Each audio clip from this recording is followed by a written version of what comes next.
something happened in Parliament today that hasn't occurred for over 300 years. King Charles just walked into a live parliamentary session and did what no British monarch has dared to do since the 17th century. He looked directly at Keir Starmer and delivered words so devastating that the Prime Minister couldn't move, couldn't speak, couldn't even breathe.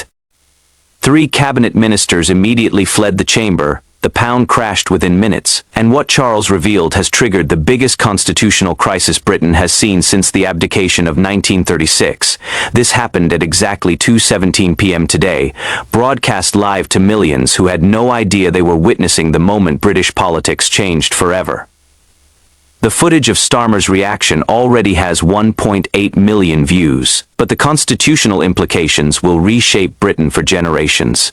It started as the most boring Wednesday afternoon in Westminster. Starmer stood delivering his routine housing reform speech, standard parliamentary business. Then the doors swung open and everything changed. The sergeant at arms entered carrying black rod, summoning Parliament to the Lords. But Parliament was already in session.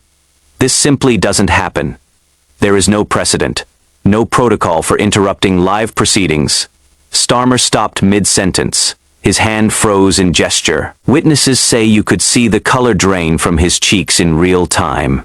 He looked at the speaker, who looked back helplessly. Neither knew what to do. Yet it was happening, broadcast to the world. Within 90 seconds, the entire Commons filed out in organized chaos. MPs whispering frantically, texting journalists. The only certainty: King Charles had shattered 300 years of constitutional convention, and he wouldn't have done it without extraordinary reason. The scene in the Lords was unprecedented. Charles stood at the throne without ceremonial robes, crown, or royal regalia. Just a simple dark suit, looking more like a businessman than a monarch. His face told a story of exhaustion, anger, and a man who had made an irreversible decision. When the Lord Speaker approached to begin formal protocols, Charles raised his hand. "That won't be necessary," he said quietly, voice calm but carrying an edge. "I have not come here for ceremony. I have come here because silence is no longer an option." The chamber erupted. Conservative MPs shouting, Labour benches horrified, but Charles waited with remarkable composure. When silence returned, he spoke words that landed like hammer blows. "I have watched this government drive this nation toward a precipice.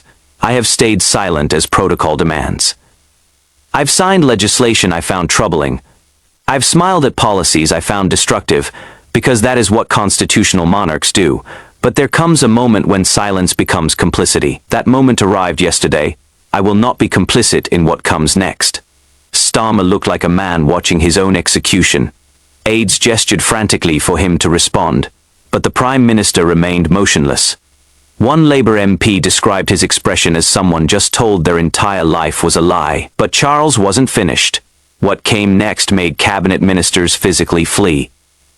Transport Secretary Louise Hayes stood so abruptly, she knocked papers to the floor, walking straight to the exit. Within seconds, Home Secretary Yvette Cooper and Education Secretary Bridget Phillipson followed. 3 senior figures gone in under 2 minutes. Charles reached into his jacket, pulling out a worn document. "I have received over 14,000 letters in the past month alone. 14,000 British citizens who felt they had nowhere else to turn. They wrote to me because they believe their king might still care when their government clearly does not." He unfolded the paper. "This letter is from 94-year-old Albert Hughes in Cardiff. He has lived in the same council flat for 37 years. Raised his children there, buried his wife from there. Mr. Hughes is a Second World War veteran who stormed Normandy beaches and helped liberate Bergen-Belsen concentration camp." His voice cracked. "Last month, Mr. Hughes received a council letter.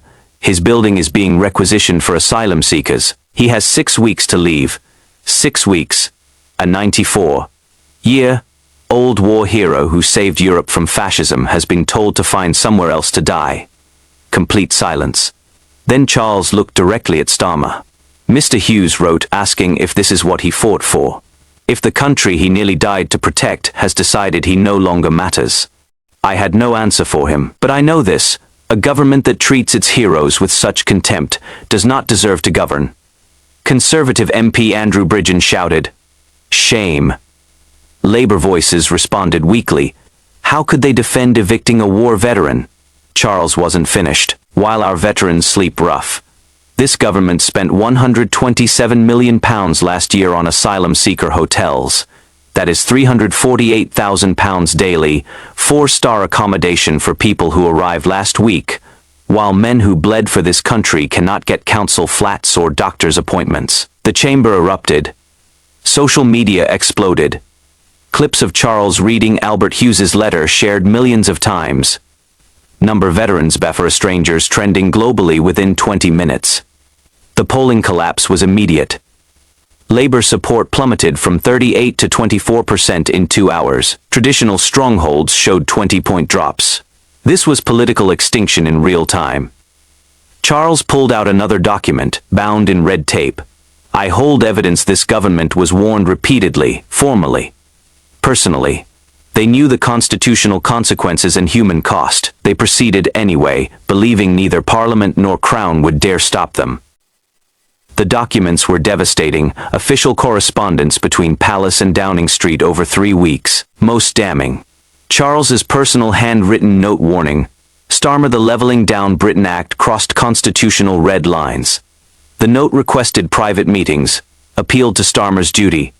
It was dated 4 days before Starmer announced fast tracking the bill. The Prime Minister received this note and responded with silence. 48 hours later, he announced his legislation would pass regardless. He knew exactly what he was doing. He believed I wouldn't dare respond. Sources later confirmed Starmer's team conducted private polling. 67% would side with the king versus 18% with government. They pushed ahead anyway. One leaked WhatsApp read, PM believes king is bluffing. But Charles offered solutions. I am not here to bring down a government, but reminded of obligations to the people who elected them, veterans who protected them, and the constitutional framework giving their authority meaning. He proposed immediate moratorium on housing requisitions displacing veterans or elderly residents. A Veterans Priority Housing Fund using 10% of asylum accommodation budget, £12 million annually, enough to house every homeless veteran within 18 months. Immediate withdrawal of the problematic act for proper consultation. Britain belongs to its people. All of its people, they deserve leaders who remember power is a trust, not a possession. After 30 seconds of stunned silence, Conservative MPs began standing, Liberal Democrats, cross, bench peers, even Labour backbenchers. Thunderous applause, not partisan cheering but recognition. Someone finally said what millions had been thinking. Starmer remained frozen, face grey, hands trembling. Aides tried guiding him out, but he seemed incapable of movement. One witness described him as watching his career burn to ashes. Within 3 hours, Conservatives tabled no confidence motion. 17. Labour MPs considering abstaining or voting against their own government. The pound dropped 3.2%, £5 billion wiped from markets. Goldman Sachs warned UK risk. Now comparable to emerging markets. International reactions poured in. The White House's political uncertainty was diplomatic code for disaster. American investors immediately started pulling money. 14,000 letters. 94-year-old Albert Hughes. Veterans sleeping under bridges. These aren't statistics, but human beings who deserved better. Today, someone finally spoke for them. The king spoke, government trembled, and people watched something extraordinary. Something proving democracy still has guardians willing to defend it when elected officials refuse. But the most explosive revelation was yet to come. Charles reached into his jacket one final time and pulled out what appeared to be a smartphone.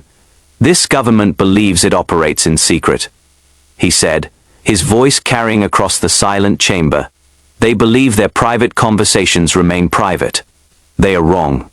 He held up the phone. This device contains recordings of cabinet meetings where ministers discussed, and I quote, managing the veteran problem through natural population decline, where housing ministers laughed about old soldiers being too proud to accept help anyway, where the Prime Minister himself said that military service doesn't entitle anyone to special treatment in modern Britain. The chamber exploded into chaos, unlike anything in parliamentary history. Labour MPs were shouting denials, Conservative members demanding immediate resignations. The Speaker had completely lost control. Charles simply stood there, unmoved by the hurricane he had unleashed. These recordings, he continued once, relative quiet returned, were provided to me by civil servants who could no longer stomach what they were witnessing, men and women who joined government to serve the people, not to watch heroes being discarded like yesterday's newspapers. The leaked recordings represent the most serious cabinet breach in British history, providing documented evidence the government's veteran treatment was deliberate political calculation. Constitutional expert Dr. Sarah Mitchell called Charles's intervention unprecedented, but valid, explaining ancient precedent exists when governments act against the realm's fundamental interests. The immediate political aftermath has been devastating for Labour. Within 4 hours, 23 Labour MPs called for Starmer's resignation, including Sarah Edwards, a former military nurse.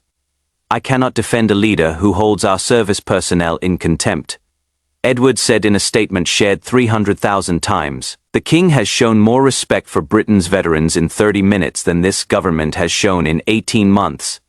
Sources within Whitehall confirm the recording's existence and authenticity. One senior civil servant called them absolutely devastating. The international implications are equally serious. NATO Secretary General Jens Stoltenberg released a statement expressing concern about reports regarding the treatment of military veterans by a key alliance partner.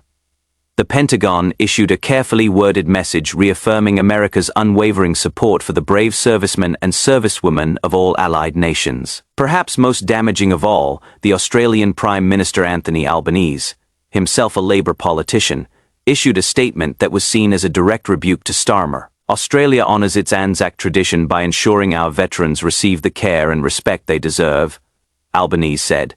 We expect the same commitment from all democracies that ask young people to serve in uniform. Social media has become a battlefield of testimonials from veterans and their families. The hashtag #AlbertHughes was trending worldwide by midnight, with people sharing photos of elderly relatives who served their countries. Margaret Hughes, Albert's daughter, appeared on ITV News and delivered words that may define this entire crisis. My father is 94 years old, she said, tears streaming down her face. He has never asked for anything from his country except the right to live quietly in the home where he raised his family. Now they want to throw him out for people who arrived last week. What kind of country have we become? Her interview has been viewed over 2.8 million times and shared by celebrities, athletes, and politicians across the political spectrum. Even Jeremy Corbyn, Starmer's predecessor as Labour leader, broke his usual silence to tweet, "This is not the Labour Party I led, or the Britain I love." The economic consequences continue to worsen by the hour. The pound has now fallen 4.7% against the dollar, its worst single-day performance since the 2016 Brexit vote. FTSE 100 companies with significant government contracts saw their share prices collapse. Barclays Bank issued a note to investors warning that political instability of this magnitude creates unpredictable fiscal risks.